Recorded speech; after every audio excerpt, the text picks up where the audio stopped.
What's going on today, YouTube? I have a bit of a tech advice video for something that I was having an issue with that I did not find anything as far as being able to get any sort of help or assistance on, that just sort of had to try and work on my own just to see if anything of it would work, and not sure if anybody else out there was having this issue.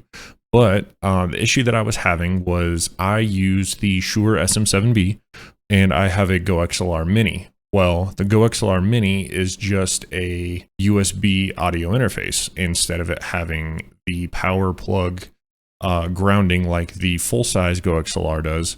This one just plugs directly into your computer, and then that's the only way that you use it.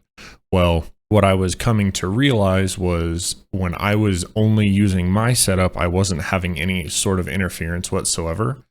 But whenever my fiance would turn on her computer or anything of the sort, because of the RGB from it, it was causing RGB haptic feedback, or depending on the color inside of my own computer, whether it was blue or purple or whatever I decided to change the RGB to, it was affecting the haptic feedback in the microphone. So after adjusting and trying with different settings in the microphone and all that type of stuff, there was only one tip that I had seen that made sense, and it was some old Reddit line that was about how there wasn't enough, or there is enough, but because it was being forced too high, the gain amount was causing the haptic feedback.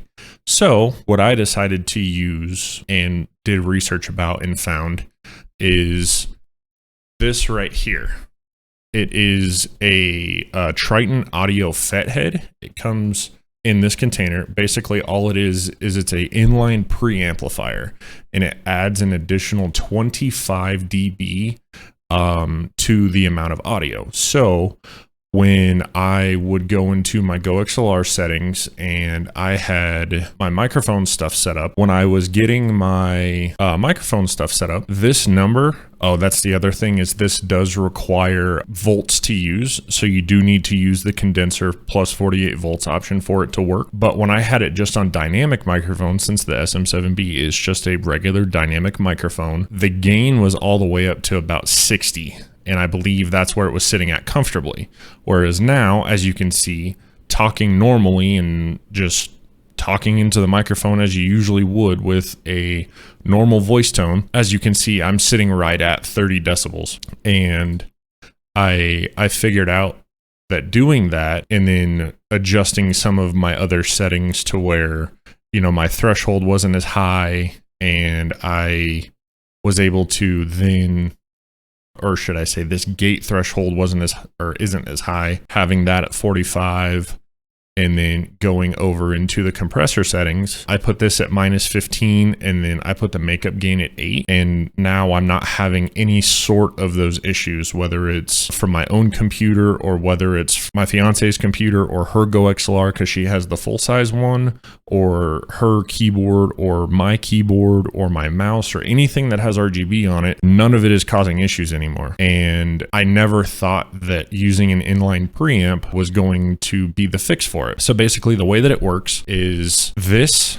just plugs into the base of the microphone, actually where your typical XLR cable would plug into, and then you just plug in the XLR cable into the other end of that. And then when you go into your microphone setup in your GOXLR, that's when you would change it to the plus 45 volts or 47 volts, whatever it was. And then it alters the microphone, and then you can continue to use it as needed. And I definitely have noticed the sound quality.